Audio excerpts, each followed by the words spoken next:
Hey, you are listening to Abyss Gazing, a horror podcast where we celebrate all things spooky and mental health. I'm your co-host, Mark. And I'm your co-host, Josh.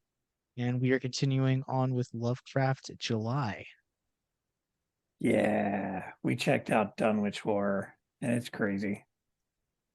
which is a very this is a very like midnight type movie that was made in 1970. Like I'd never heard of this movie before Arrow re-released it earlier this year. But we are joined by a cinephile because I feel like a movie like this that is such a deep cut Lovecraft story, you need a cinephile to appreciate this. We are joined by Mr. Miggs from Movies with Miggs. How are you doing tonight? What's going on, gentlemen? I'm good. Appreciate y'all having me on your podcast. And yeah, definitely a interesting movie. I this was my first time with it this morning too, and it was.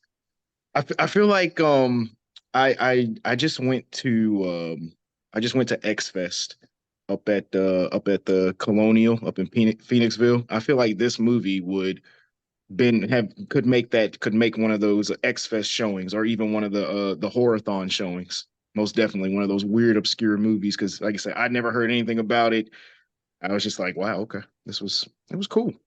But then when you see the cast of the movie as well from that time period, it had some fairly big name people. It did, which is like very surprising to me because I was like so when I reached out to like Miggs about being on the show, he was like, I've never heard of this movie whatsoever. And I was like, join the club 100%. This is my co-host So funny recommendation. story. Arrow put this out for free release or whatever, reservations back before Christmas. And I reserved a copy. And long story short, I ended up with a second copy for free, which I'm not getting into details about that because it makes me look dumb. But I gave the second copy to Josh. And then we were talking about ideas for upcoming episodes. Like, dude, why don't we do a Lovecraft month? Have you watched Dunwich Horror yet that I gave you? He's like, no, not yet. I was like, well, I guess it's time. And his description, the easiest way, and it made perfect sense, was I get a text from him. He's like, this is like A24 before A24 ever existed. That's interesting. I could get Like with that. I kind of felt like it had kind of a William Castle kind of feel. Those old horror movies are like the Hammer films. Maybe a little less dramatic than Hammer films, but it kind of that the atmospheric and the music kind of made me feel like that. It wasn't. I don't know. This one didn't. And well, I won't get into it fully right there because we just started. But this one, yeah, there was something about it that it didn't go over with me. I didn't hate it. It was just something about this one. I was just kind of like, all right, I don't know. Maybe I thought a little more was gonna happen. yeah, I agree with that. I like didn't know what to expect, but like as the more that this movie went on, I was like, especially like just having done Evil Dead April, this movie feels like a reverse Evil Dead to where like they're not trying to quite get the Nemra that they're trying to like discontinue the effects of the Necronomicon, where then you have like Wilbur in this movie that's like, I need to open up the Necronomicon and do some witchcraft stuff and be cool. And oh Yeah. yeah, I'm going to seduce this lady with my porno mustache. Let me just start off by saying it was really hard to take him menacing with that mustache. Hey, look, The times the were shots where he everything. gets the shots of him just staring into the camera with the mustache. That was I was I like, I guess did it's supposed to be alluring. I don't know. I did kind of feel like Sandra Dee was like way out of his league. She's pretty hot. I didn't I knew her kind of, but she was pretty hot in the movie. That was her and her. I mean, her friend was pretty hot too. Even though Adrian in there, I was like, is that Yeah. Adrian? I was like, oh, that's Adrian. She was looking. You're looking pretty good. That's to say and that was the thing too. Kind of like I said, talking about like the Hammer films and like the William Castle film, because that was like a feature of those too. They always had like good looking women. It didn't matter what was going on. It was like these women are ridiculously good looking, and they probably wouldn't be in these situations like this for real. But okay, we'll go with it. So are we getting into spoilers now, or All right, before we get there, I wanna back up a little bit. We just kind of jumped into this, and I think it's because we're all excited we're here to talk about Lovecraft. But Migs, we typically open up the show talking about projects that our guests are in, and you have one of the most interesting Facebook pages. I know your stuff because my buddy Kevin Burnham, the Dapper Man, turned me onto your page. I won a Scream 2 giveaway from you last year. Awesome. Kind of just walk us through kind of what Movies with Migs is all about. So I've always been a big fan of movies, cinema, just everything surrounding it since very early age. I've been in the theater probably since I was 4 years old and haven't stopped really. So I would say maybe about 6 or 7 years ago, I just kind of on my own personal page just kind of started posting little short reviews whenever I would see movies because I'd go to movies a lot and people would ask me all the time. So rather than just having individuals come at me, I'd say, okay, well let me post something and maybe I can pick up this way and more people will start looking at it and things like that. So I started just kind of posting little reviews that way. It started picking up, and then I said, okay, well maybe I can get a dedicated page going for this, just specifically for this. I got a lot of movies. I can post different content, make it interesting, things like that. So I started the page 2018. First year, it was a little bit, mostly just friends on the page, of course, but I started doing a little bit of advertising here and there. But then a buddy of mine who I grew up with in North Carolina, he came to me and he said, "Hey, I know a guy that's he's got like a media entertainment group that he put together with a few of his friends, and they're looking for different content. They got sports content on there, they got relationship content, they got other things on there. They're looking to branch out. Would you be willing to, do your movie stuff with them?" So I talked to the guy who ran it, and he said, "Yeah, man, you can. I'll give you free range. We're not going to tell you what to post. You post whatever you want. We'll just give you access to post on the web page." So I got connected with them. So I'm affiliated with Defy Life Entertainment.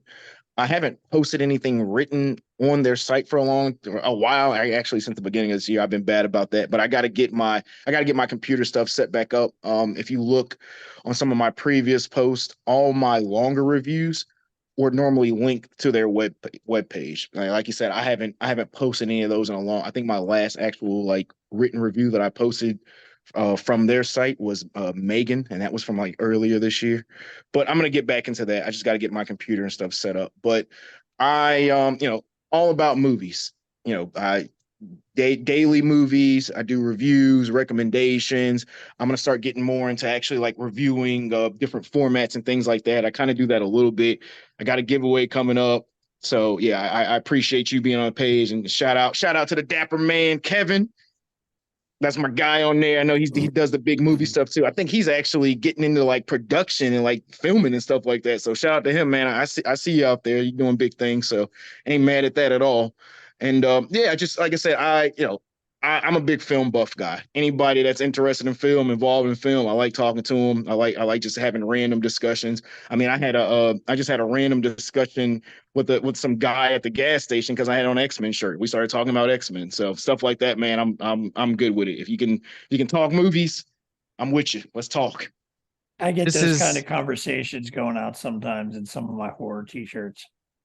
Yeah, oh yeah. yeah, it's great. Yeah, man. Yeah. Yeah, those like novelty shirts always strike up conversations. It seems somebody says something, they're like, "Oh man, you know about this?" Or "Oh man, where'd you get that shirt from? That's cool." And it's like, yeah, man, I dig it.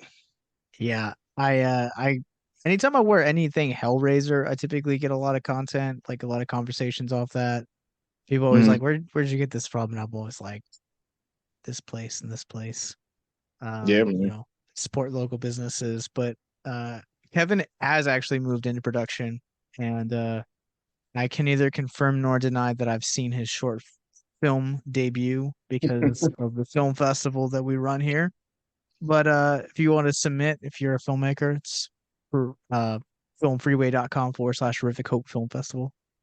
Uh my Nice. my my next question is like what's the process like for you for like planning out like your day? Does like you're just like, I feel like I'm just gonna watch like Jackie Brown and then I'm gonna jump into Bill and Ted. Like what's kind of like what's the what's the Yeah, I got it. Yeah, process? I got a little process. So I mean, some stuff random, or if I haven't watched something in a while, I'm normally good for anniversaries, 10-year, 15-year, 20-year, stuff like that.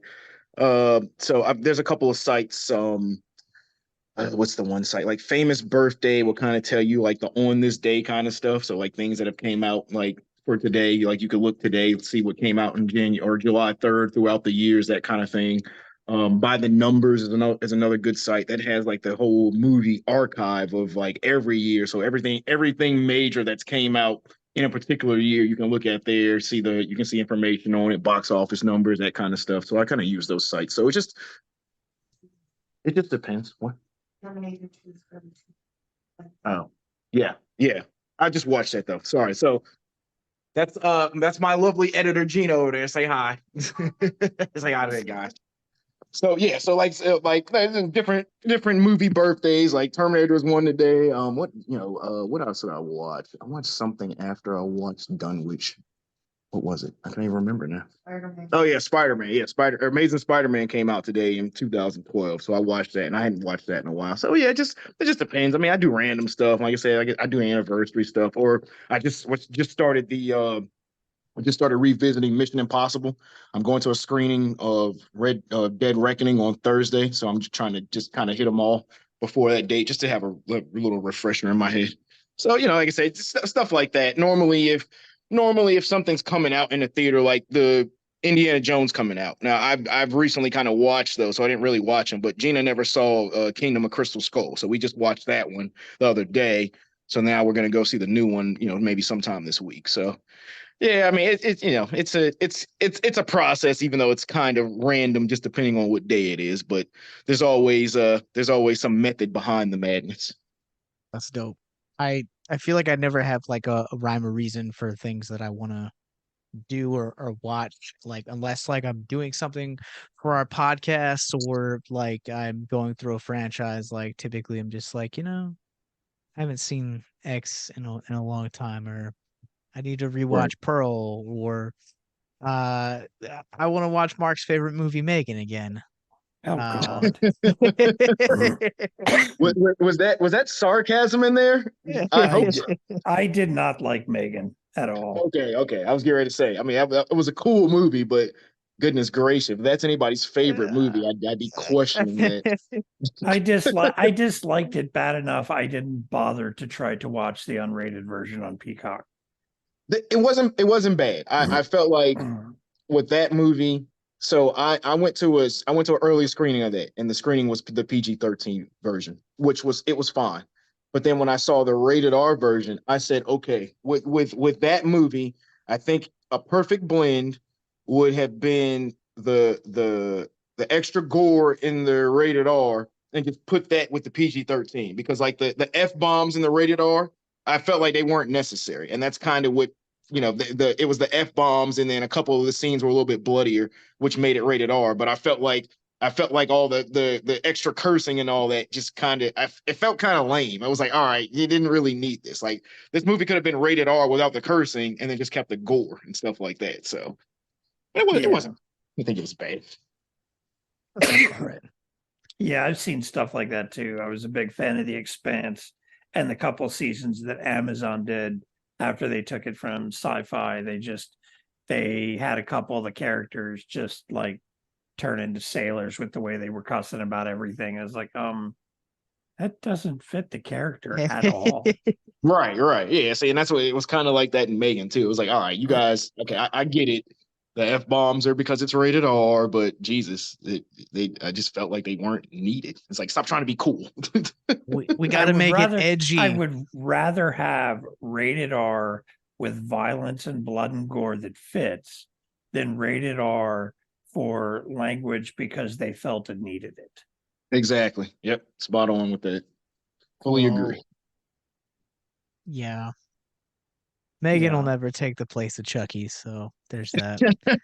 And it's funny that you mentioned that too, because I felt like Megan was pretty much the exact same thing as the Chucky remake. Uh-oh, busting out the Chuck Yes. doll.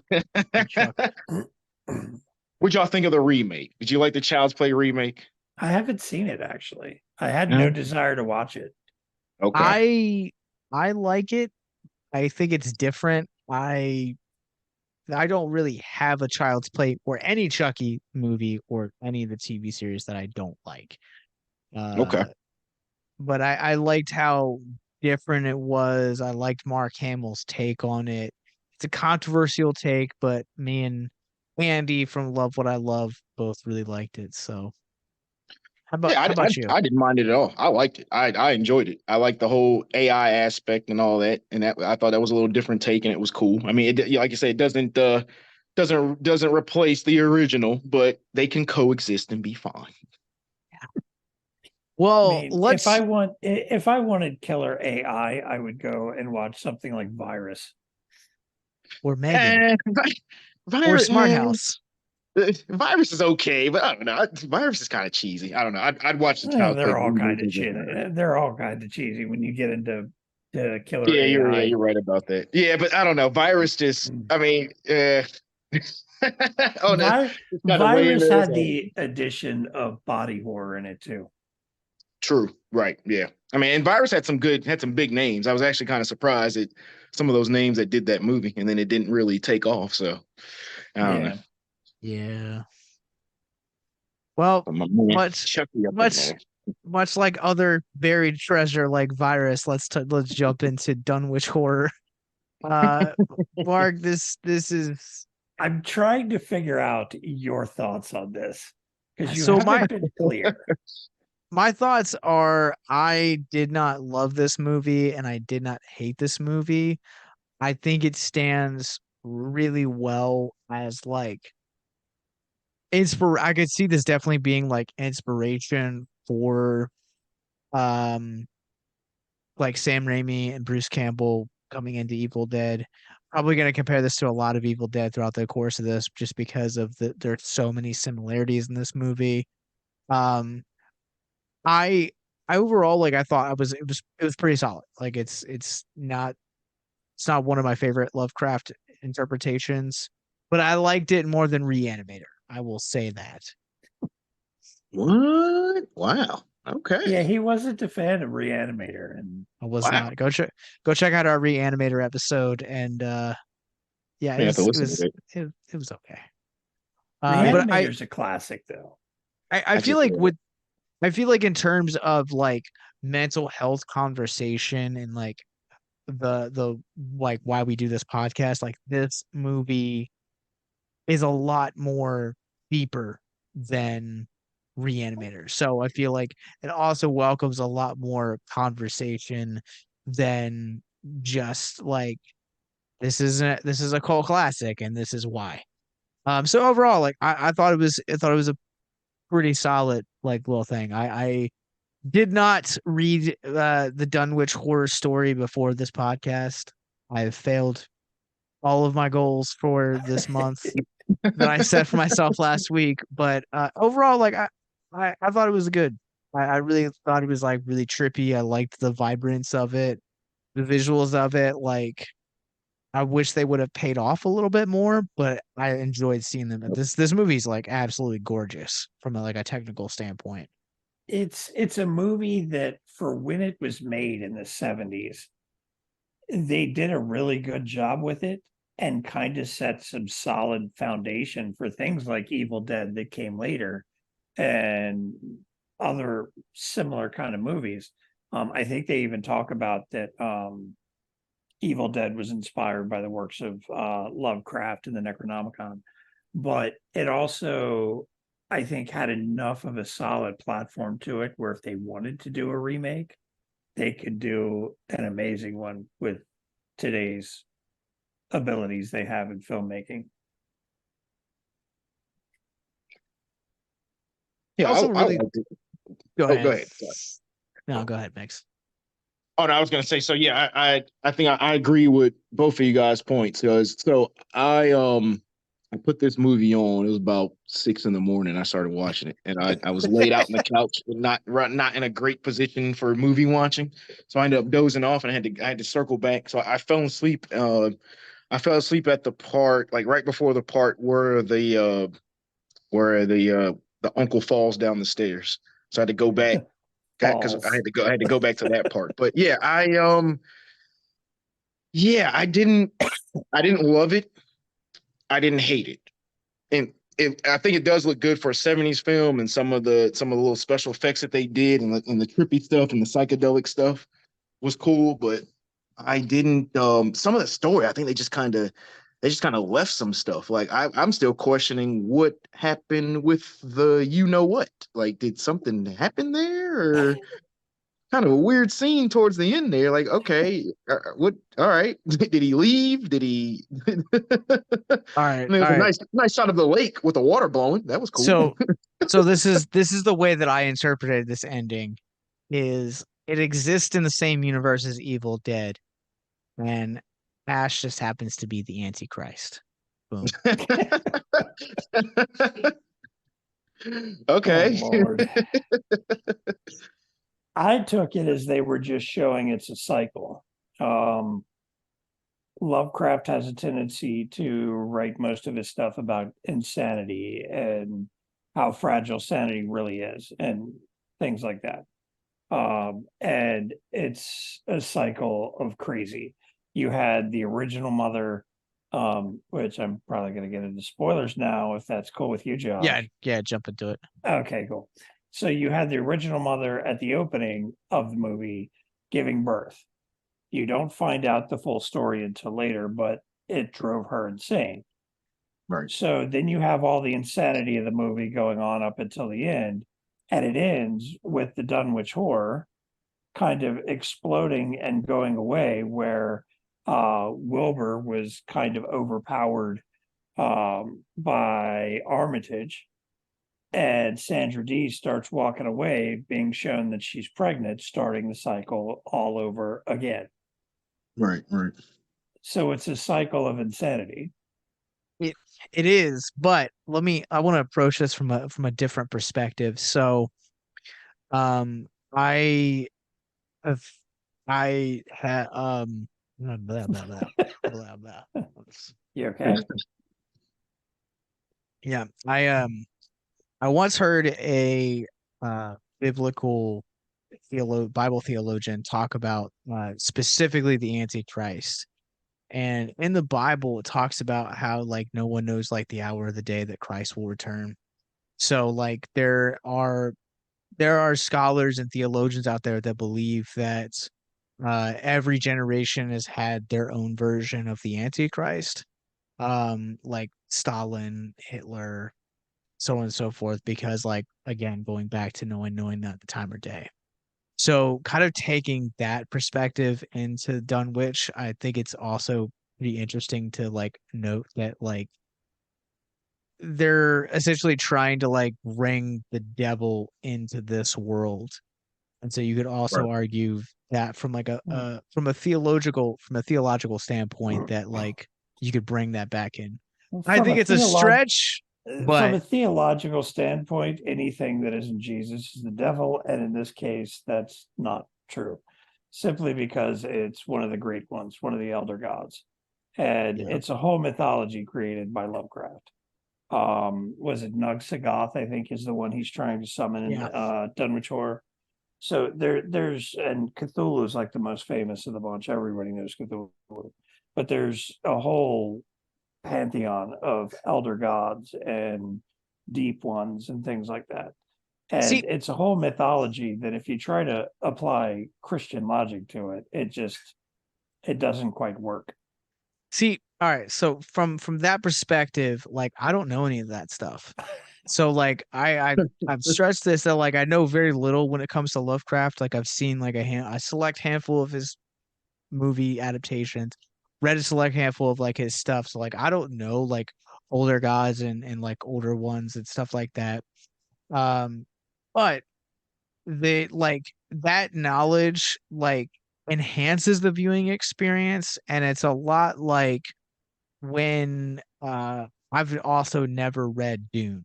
So like when Ham and I came out of Dune, he was like, "Did you understand anything?" And I was like, "No." We spent the entire car ride home like him giving me like the history, the lore, like the mythos and kind of like the politics of how that movie is like how the movie like embraced like the book and like how you had to essentially know like X, Y, or Z about like the political parties, like the importance of spice. And that's kind of almost the way that you're explaining it. That's almost what it seems like. You need to have some sense of knowledge about Lovecraft coming into this movie. Not so much. You do need to be able to look outside of your own beliefs. And I normally I wouldn't argue that point. That's fair. No, so this is one that if you try to pigeonhole it into that kind of viewpoint, it's going to be something that it's not. And it does help to have that knowledge. But I also think, considering this came out in 1970, it was probably recorded during the late 60s, 60s. that drugs may have also enhanced the viewing experience of this movie for the time period, as made evident by the ending scenes and flashing colors. Yeah. So, You're gonna tell me the Nancy's nightmares, like you don't need drugs to watch, man. God, Nancy's nightmares are something else.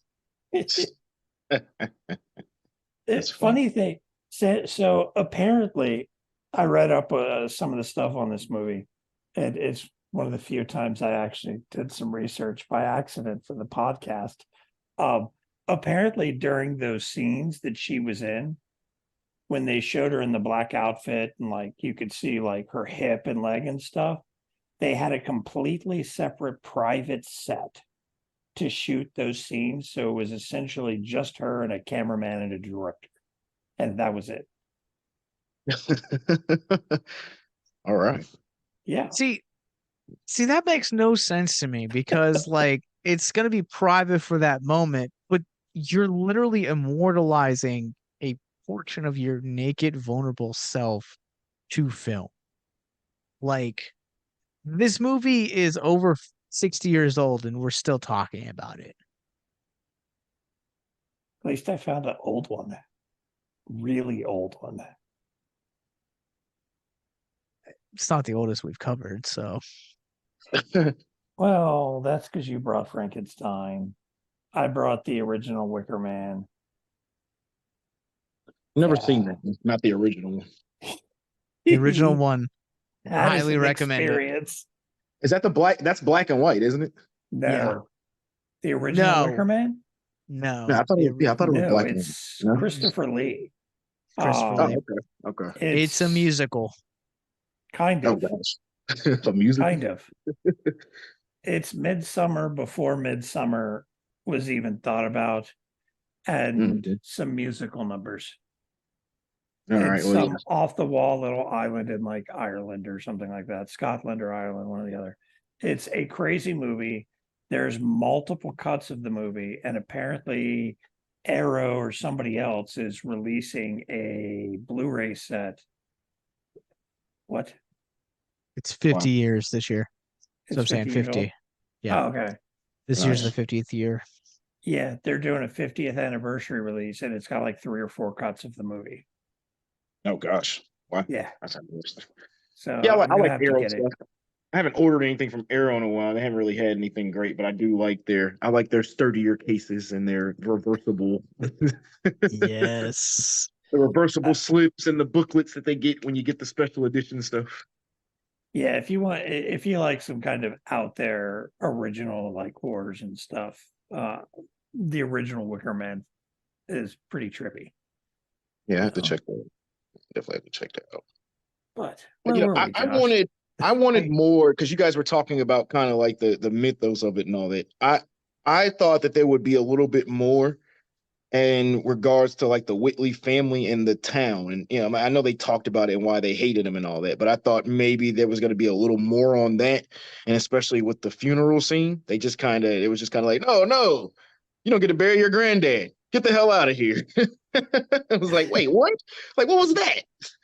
Yeah, It's been a while since I read the story, or well, listened to the audio of it, but they dealt a lot more with the mystery of the Dunwich Horror itself, and Wilbur was kind of deformed as well.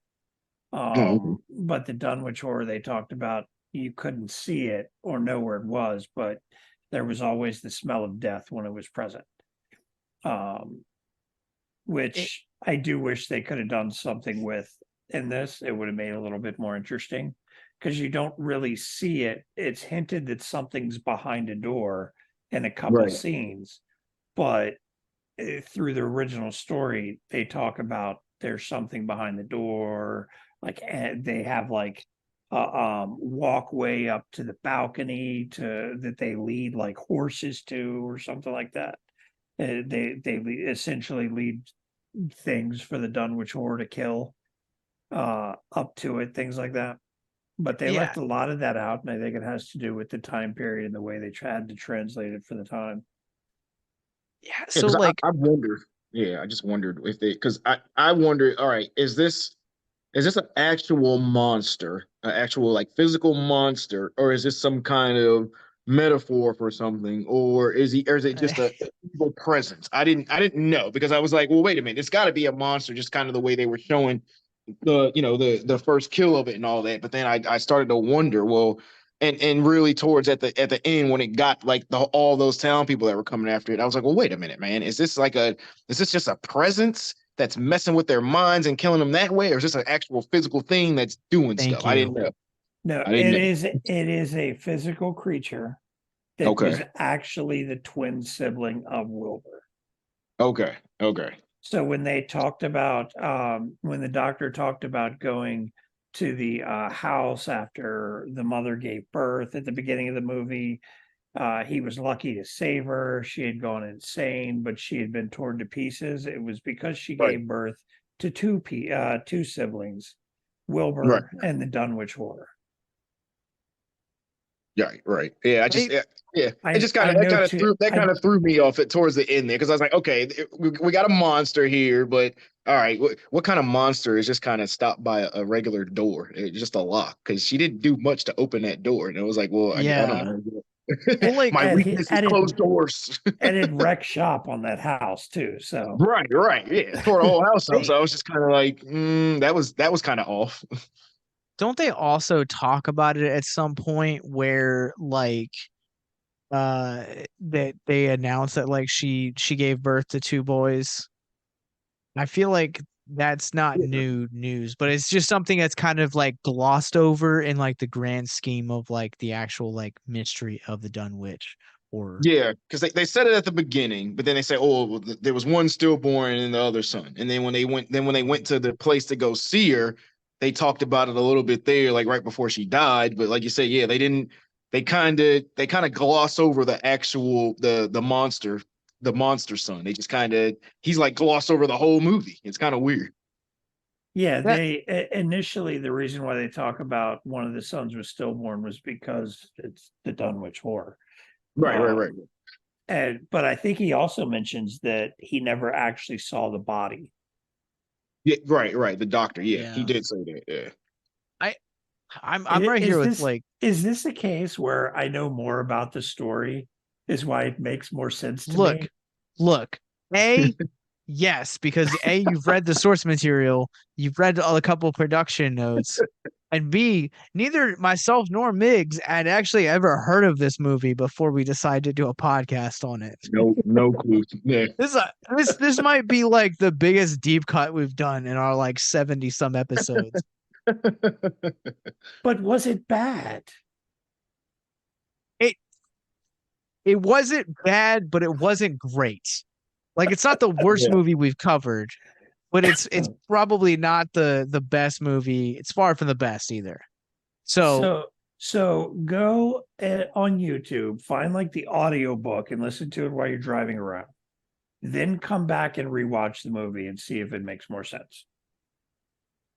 Okay. Yeah, I could check that out. I mean, I got it for the most part. I was just kind of, like I said, I wanted a little more from the monster side of it, and then kind of the explanation with that town, because I felt like that funeral scene could have been really, really good if it was a little bit longer, maybe a little bit developed more, or that kind of, maybe that kind Yes. of turned in something, maybe that kind of turned into a lynch mob thing with the town or something, just to give the movie a little bit more spice, a little bit more adversity with that, because you have the crazy guy at the gas station that kind of hinted a little bit when he seen the dude, like, oh, get this guy out of here. And then he said, well, the townspeople, they hate me, they hung my great granddad, this, that, and the third. So I was like, okay, we got something with this. And then that funeral comes around, and it was just kind of like, all right, 2 minutes, and then dang, end scene. All right, yeah, get out of here. You can't bury your granddad. Get out of here. But Oh, okay. like Well, not I, ha I think, not go ahead.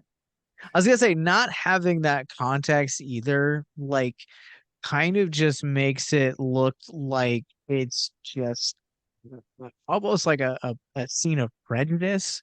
If you took it out of context, like you would just be like, all right, this guy clearly Wilbur is a guy that is hated because he has a different belief system, which is like completely different than the kind of our introduction to his character.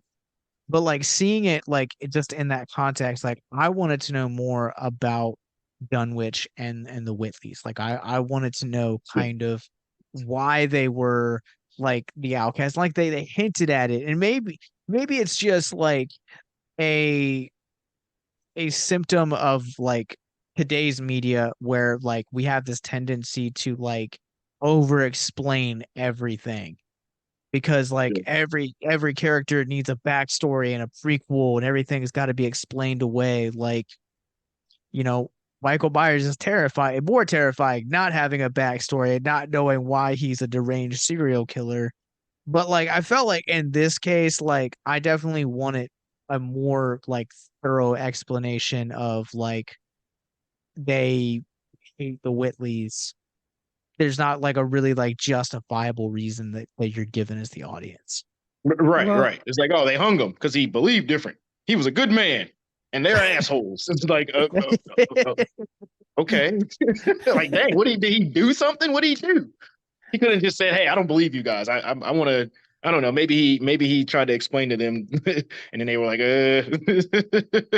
which? I I mean, don't know. I think it suffers from the fact that it's been what, maybe the last 10, 20 years, everybody over analyzes movies looking for plot holes and consistencies and inconsistencies.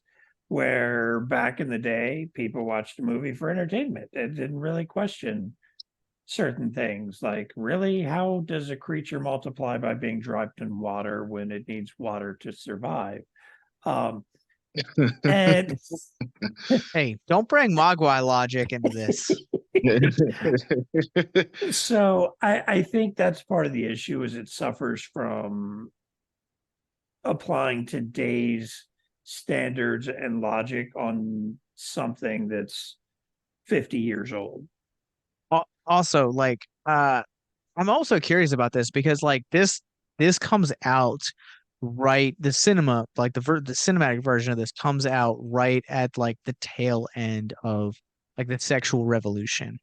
And there are Yeah. a conversation that like Nancy and Wilbur have in here that are like they're kind of embracing the sexual revolution to where like she's explaining the dreams to him and he's like, "Oh, this kind of sounds sexual to me."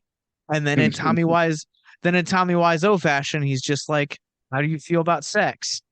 And it's this conversation that like comes back and forth and I'm like, I'm curious if like that's like actually like a product of his time because like Wilbur is very charismatic. He's very like you know, he he's just a guy that like can pull that Flynn Rider card out of his hat at any point and do like the smolder and like ladies cream their pants.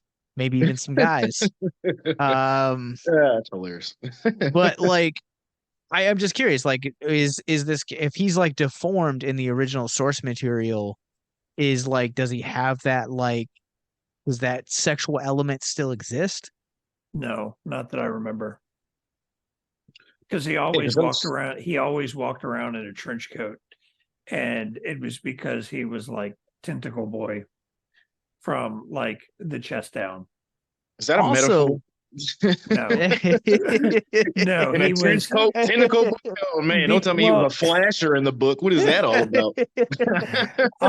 it talks about in the book that he was super intelligent from birth and grew at an extremely fast rate. At like the age of a toddler, he was almost like a teenager. Things like So that. it is a metaphor. Okay. So, I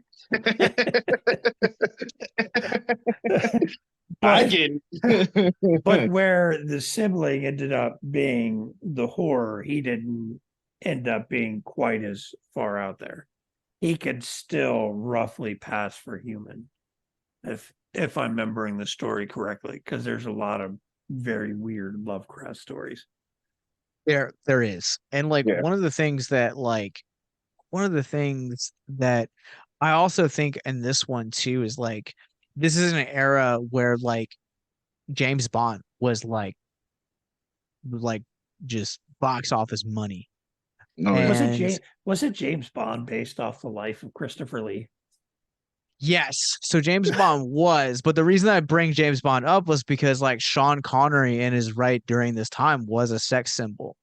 So it makes more sense to like have someone like Dean Stockwell where like, you know, was a sex symbol in his own right. I mean, there are the way that like the camera angles would like fixate on like his eyes or like the way that he would interact with like ladies and like even the way that he interacts with like Armitage, like there is a lot of charisma here. And so from a business standpoint, it makes more sense to kind of like ground the more fantastical elements of Lovecraft to pursue kind of like a womanizer, essentially, like especially at the height of the sexual revolution.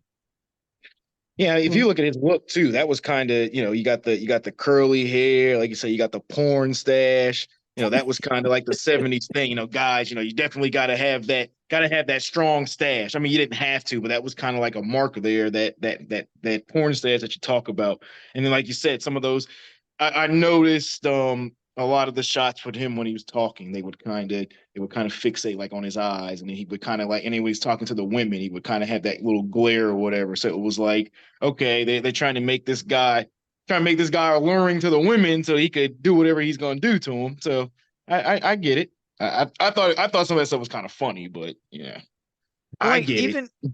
even when he's like trying to like operate in the power of like the Whitley or like the supernatural, like it's just very like he has his like fists essentially like pressed to his forehead again, like facing out towards the camera. Yeah, Um, so like even that like is like, all right, this just feels like practical. So some of it could have been like just a budgetary things, but like also like I'm like I think some of it has to do with some of the this sexual stuff that was happening at the time of its release and production. yeah, there's definitely some boobs in that movie and those psychedelic shots. Yeah, when the friend finds the monster, I was like, dude, what is this? Like, okay, all right. I was like, is that a boob? Oh yeah, it was. Oh, okay, yeah. Oh, she's naked. Oh, all right. What do Yeah. we? What's this guy doing here? That's the point where I texted Mark and I was like, I do believe this is an A24 film. Nah, look, if this was an A24 film, we would have got full-fledged tentacles. you're Because oh not my wrong. gosh, A24 likes their peen shots. Oh my goodness. I mean, I ain't mad at it. I get it.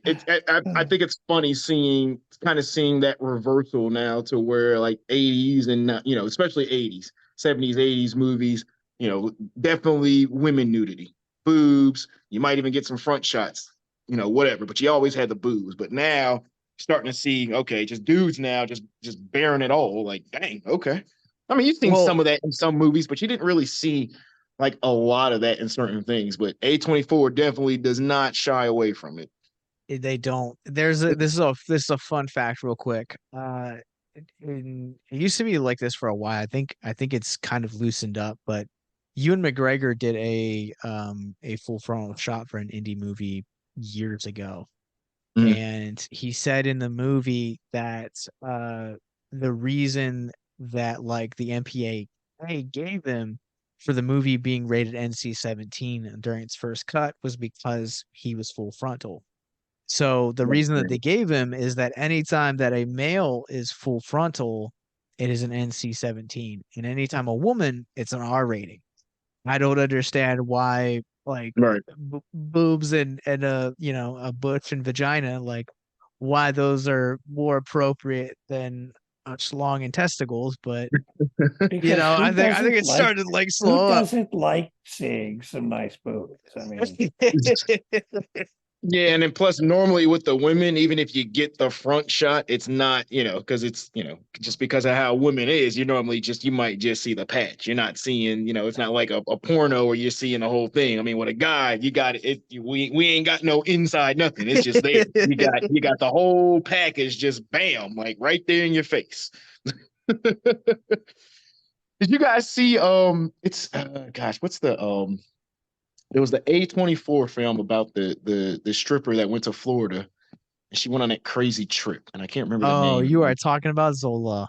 Zola, yes. Oh, yeah, that one right what? there. Because some of the other horror movies got the full frontal, but that Zola, wow, that whole little segment with the dudes, and it was just bam, like close up, like oh my god, like I'm that was not familiar with that one. yeah, that was scary. You want to talk about horror? You watch that one. Okay, imagine seeing that in a theater, and I'm talking up close and personal, just slong. All right. Yeah, I saw that in the Several different sizes and colors and shapes, and just even some just real gross looking ones. Like, yeah. I mean, Uh a dick ain't nothing to look at, but woo, yeah. check that one out when you get a chance. It's not a horror movie, but it's definitely an A24 film. It's not yes, horror, but very it's much. Yeah, horrifying. Yes, yeah, very much. It's a very uncomfortable experience, I will say that. yeah. That's So I mean that's a wild movie. I love the movie, but that one scene when they were showing that right there, I was just like, oh, okay. It's for me what I kind of did it in was like just the awkward tension as the movie kind of went on. Like Yeah. Zola was like a character that like didn't want to be in this situation, and like it just kept getting deeper and deeper for her, and I was like, come on girl, get out please. Yeah, Uh that was wild. That was wild. That's all I'll say about that one. well, back to the movie. yeah, I had another question about this because like the grandfather, anytime you see him, he is always carrying that like staff slash cane. Do they? I don't actually remember them ever actually like explaining that purpose. Is that expanded upon in the book, Mark? That I don't remember, but with a lot of Lovecraft stuff, there's a lot of um symbols, ancient Because I was symbols and runes and things like that. And I think that's all it is a symbol of was it Nug-Shoggoth? I think they kept calling. Yeah. See, I was okay. thinking maybe it was a family crest because if in the house that same symbol is on the floor there, like a bigger Yeah. version of the symbol that he was carrying around with the on the stick. It's on the floor there, and they kind of were like kept showing that when they were in the house. So I said maybe it's a crest or maybe it's something that's part of their ritual. I don't know why he was carrying it. They didn't really say that, but Well, I mean, when you look at it, the family's been involved with this cult, so to speak, for a very long time. So right, it's right. very possible that it's just a very a family crest. I don't remember that portion. I do know, however, that apparently the next installment after Color Out of Space they're talking about is supposed to be a remake of Dunwich Horror. by the guy that did Color Out of Space. Richard Stanley. Yeah, he talked about that, which we will be covering later this month on a crossover with That's High Praise. Uh, Right. Richard Stanley does a really great job, and he has wanted to make a Lovecraft trilogy. Yeah. Um, I think he even really wants to. I think he said in an interview that he also wanted to do it with Nicolas Cage, who was fantastic in that movie. Um, Yeah, but his Nicolas Nicolas Cage's Cage, brand of crazy fits well with the Color Out of Space. he also like Nicolas Cage is kind of blown up since they made that first film. Again with like Renfield, Unbearable Weight of Massive Talent. Like he's still doing like Oh great yeah, good indie stuff. stuff, but Yeah, like also at the same time, like yeah, he's he's doing a lot more. Like I think he's got like 12 projects in development right now. well, the whole Jeez. So thing, his whole deal started was because he owed a bunch of taxes. So he was just doing everything he had to do to pay the taxes. Right, right.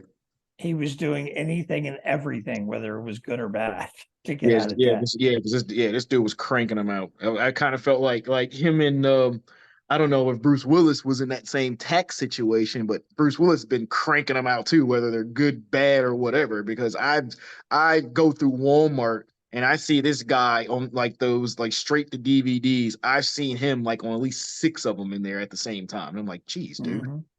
Like, what's going on with you? I wasn't a big fan of the outer what was it Color Out of Space though. I saw that. I just that one didn't land for me. I'm more of a It's and I don't know if it's a I don't know if this is a because Color Out of Space is like a Lovecraft film, right? it is, yes, yeah. I don't know It's if another is one. Mandy's not a Lovecraft film, is it? Mandy's just a crazy ass movie, right? yes. Or is No, that a Lovecraft film? Mandy is I just don't think a Mandy crazy is movie. Lovecraft. I No. think it's just Okay, okay. bizarre. Okay. No, Because I didn't know if those were kind of connected, but yeah, color out of color the color in space didn't do much for me. I saw that in Baltimore, and I was just I thought some parts were interesting, but when it was over with, I was just kind of like, okay, Because Dunwich Horror coming back. I would love to see a Dunwich Horror remake done in Stanley style. I think he would do a fantastic job with it. But um, I think this film speaks. I think this film, in terms of like a mental health aspect, speaks really volumes about the weight of legacy and like just the kind of you know the ups and down battles that come with that and the expectations that come with that because I mean and when you boil down a lot of Wilbur's character arc throughout the course of the movie like he's essentially trying to fulfill this task that his family is kind of placed upon him. yeah, I kind of saw it as more obsession than legacy. Um, I guess maybe partially because I knew more of the backstory than you did. Um, Wilbur felt like it was his job and was doing anything he needed to do, more so out of obsession to bring about the elder god, but more so than legacy. yeah, I could see both because he's talking about bringing his father was trying or his grandfather was trying to do this. He wanted to do it because his grandfather failed, and but I think he was obsessive over the Necronomicon. So speaking of that, are we going to talk about his fight with the security guard over that book? Because that was hilarious. Like, he was I forgot about that. guy. Hey, put that book And down. they're just there just happens to be a suit of armor there with like a pole arm. Man, look, that security guard was whooping his ass at first. And then, so what I thought was going to happen, I thought he was going to grab the spear and throw it. I was like, okay, the guard didn't see him, so he's gonna throw it, and the guy's not even gonna know it's coming. No, he looks over at him and then runs right through the pole. I was like, dude, like he didn't even kill you. Like you killed yourself. Like Wilbur didn't kill you. Like you just ran right into it. You didn't even try to you didn't sidestep or nothing. You were just like, Oh shit, he's got a pole. All right, I'm gonna die. I was like, what was that? I'm like, dude, you were whooping his ass, and he just okay. I guess he, I guess he I figured it was mean, over then. but Plot convenience. outside of Bruce Lee and Chuck Norris, how many good fight scenes did we get from the 70s and 60s? Hey, look, hey, black exploitation movies got great fight scenes. They're so good you can tell when the stunt person is there, and they look totally different from the actor or the actress. That's hilarious too. But yeah, that I yeah I wanted a little more with the book also. They kind of gave us a little bit with the book. They didn't really go into it as much. I thought there would be a little more with that, but you know, I would like to see a remake with this with today's effects, especially if they're gonna have the monster in it, kind of see how that is, or maybe they could tackle it from a different angle. Because like you said, I like the aspect of his family's been ingrained in this town trying to do this. I personally would like to see a little bit more of that, or maybe it's touched on more of the book or something like that. But I think a remake could, hit that a little more, be a little more thorough, maybe even give us a backstory with it. I don't know. Well, the idea right now, like also too, like cinema has like changed, just just completely changed from, where it was in 1970 when this originally released to where we are now. Like Right. because you have underground, like there's an underground movement of independent films that are more accessible now than ever before in history because you have streaming. I mean, I have so many friends that stream um like upload their movies directly to Tubi, and Mm-hmm. people can like watch them for free.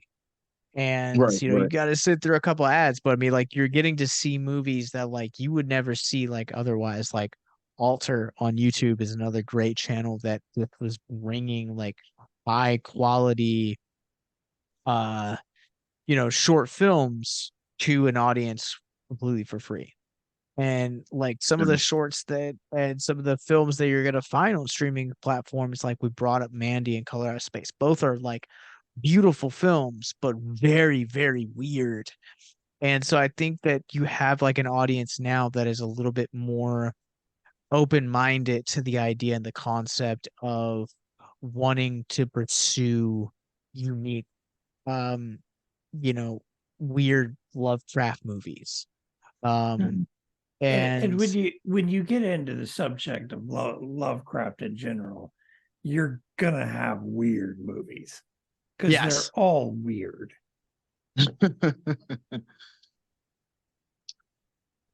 yeah, I'm a and fan. I like the weird and the obscure stuff. I mean, and some things are even the horrible stuff because I can appreciate the craft behind it or the fact that okay, yeah, this might not be great as compared to some things, or it might just be downright horrible.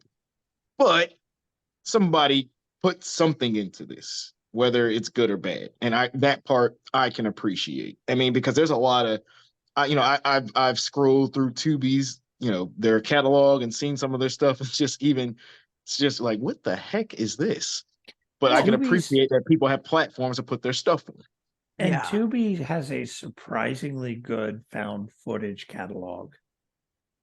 yeah. Yeah, yeah, oh yeah, yeah. Tubi and like Pluto, because I watched the Dunwich on Pluto. So Tubi and like Pluto and what was it? Freevee, some of those free ones. I mean, you got to deal with the ads, and the ads are sometimes in weird, obscure places as part of the movie, right in the middle of a sentence, as an ad might come on. But besides that, yeah, they got those free movie apps got some solid flicks and some solid catalogs on there, and even like some of that that weird obscure stuff that you wouldn't see on like a big streaming service or something like that. They've got them, so it's like that's cool. I like that.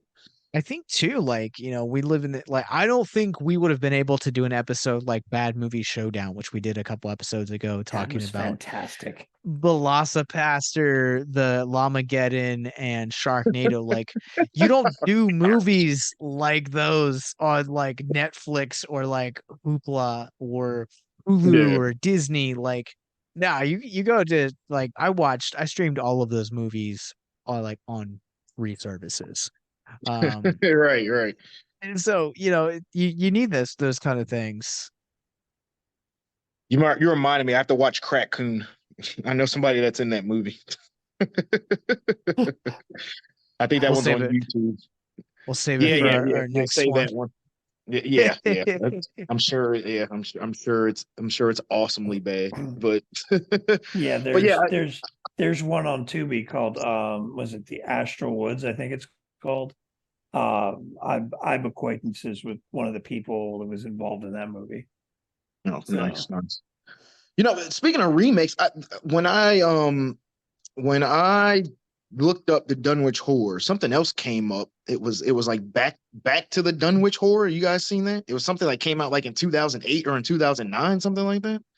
I haven't I tend to be picky and choosy with Lovecraft movies because they can either be turned into borderline porn somehow every time or boring or good. It's Yeah. it's like there's no in between. You either have good, which this one falls in. It's not great, but it falls in the better half. Hmm. Or I did one. Was it the Witching House? I checked out a while back, and for some odd reason, they decide to like throw in girl on girl action for no apparent reason. And Yeah, it's you like gotta love those. I don't remember that in the book, but Yeah. okay. Right. Has nothing to do with And nothing. yeah, and a lot of it is you end up with a lot of very stale acting and a lot of these Lovecraft interpretations because my understanding is a lot of them are extremely difficult to script and actually produce as a major picture because Well, of how they're written and the way they're presented in the original material.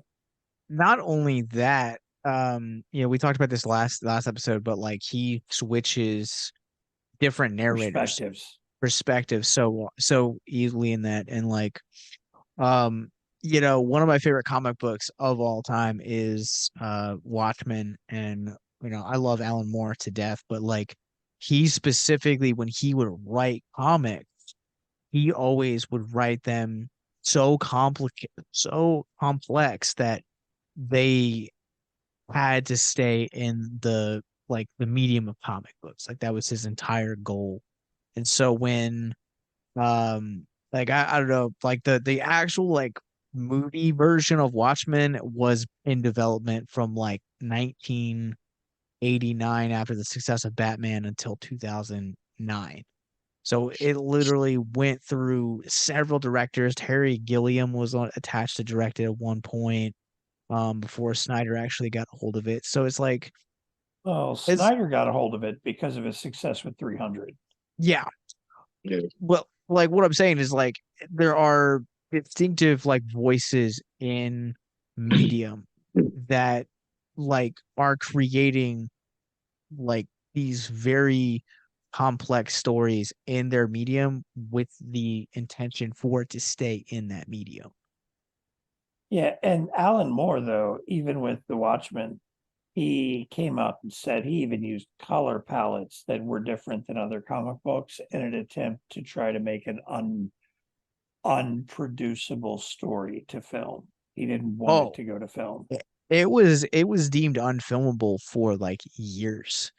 They had like close to like I think like half a dozen like directors attached to it at one point, like different screenwriters. So like I think they did okay for what they did. I thought the HBO series is like 10 times better, but um Dunwich Horror, uh real quick, just kind of going back to the mental health aspect. One of the things that I think it's interesting that both of you guys said like the perspective of like this film being a film about legacy is I think that sometimes there are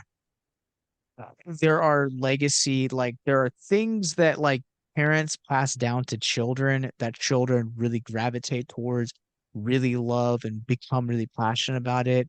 And I think that's the route that you see here with Wilbur, like I think that like he does observe obsession for this like legacy role really well and the Necronomicon. But then you have like other kids that are like, no, I don't really want anything to do with this.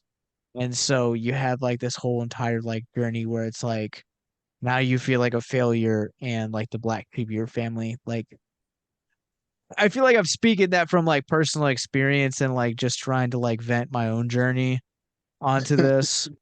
Uh because I've definitely had a lot of those conversations, but like I don't know, Wilbur definitely kind of seemed like he was the opposite to where like he really did want the legacy and like maybe it was like in this like snarky way of being like I'm gonna prove that I'm better than my grandfather, but it definitely kind of came across like he wanted to be a guy that really embraced the idea and the concept of fulfilling this legacy that had been like almost like a gaping hole in his family's history. Yeah, he was definitely determined. I will definitely give him that because I think those the conversations with and I forget what her name was in the movie, but you could see that in some of his conversations where I'm going to do this. I'm not going to fail. I know these different people are different universes out there. My grandfather was right. Blah blah blah. These people don't know what they're talking about, and it didn't even really. And here's what kind of threw me off. And besides the whole ritual thing and him having to kidnap and drug a girl and do that kind of stuff and people dying and all that, but it kind of seemed like what he was trying to do, not just ritual or religious or whatever, but kind of almost had some science going on in there too, kind of scientific kind of deal. They didn't really, it's a horror movie, they didn't really speak to that aspect, but to me, there's some science behind that.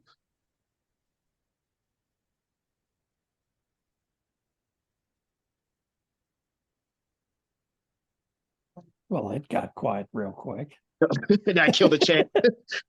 I'm like, yeah, we don't know No, about I think I think that. I think from that aspect, you start getting into pseudoscience and was it parapsychology, parascience? Right, yeah, and the supernatural stuff, yeah, yeah, those Yeah, kind of things. which I mean, actually there are people that make their living with parapsychology and research of the supernatural and paranormal. Can you prove hey, it? No. the But Ghostbusters did it. Why not?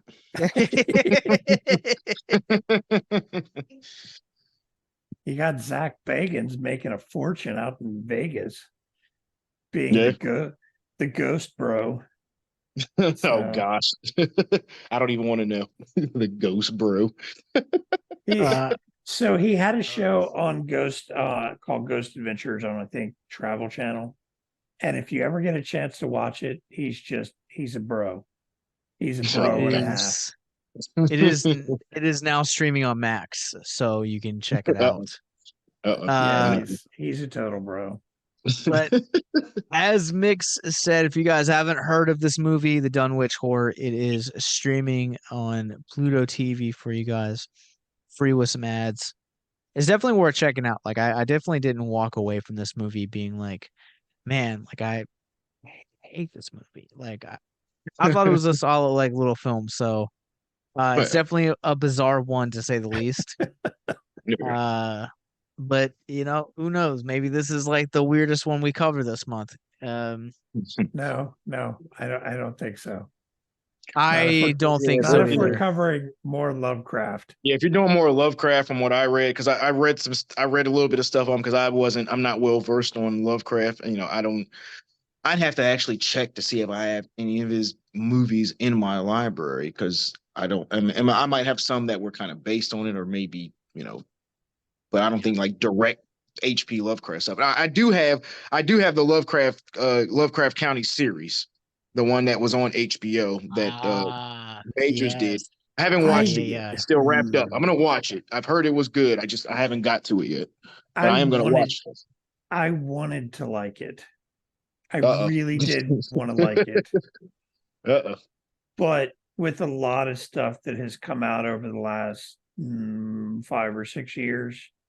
They took something that could have been really good and threw a lot of social justice commentary into it.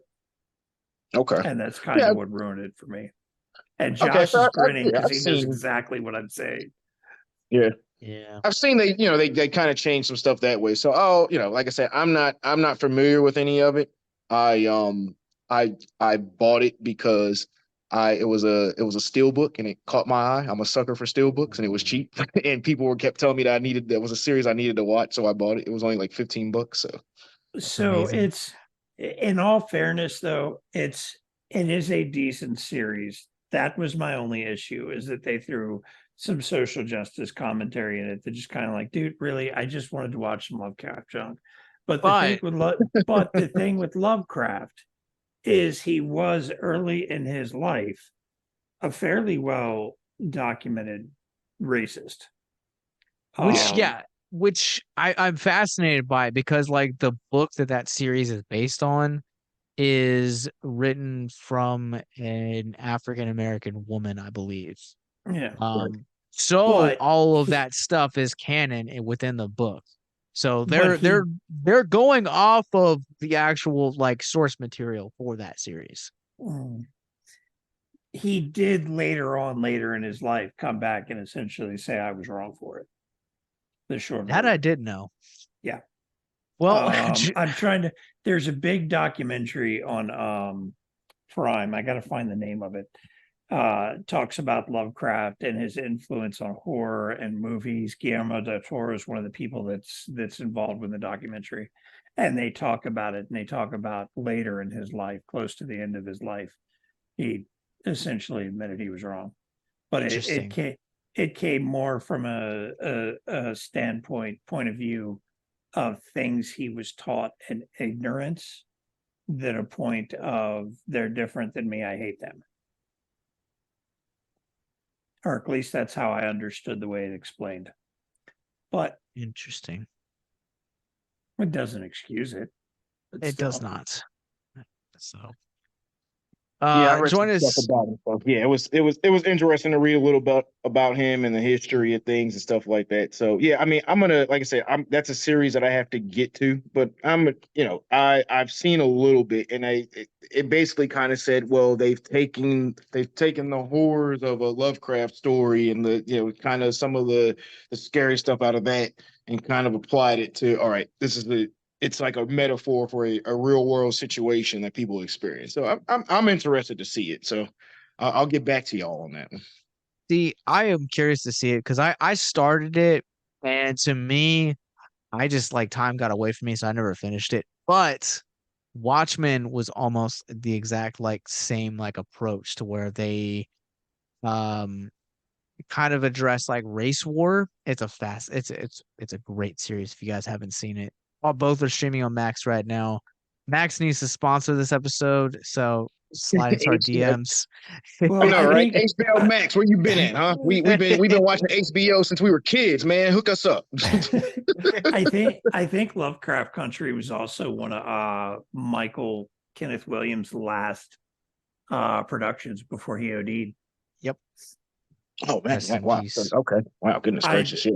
I have a hard He's time not great in seeing that him as series. I have a hard time not seeing him as Chalky White from Boardwalk Empire.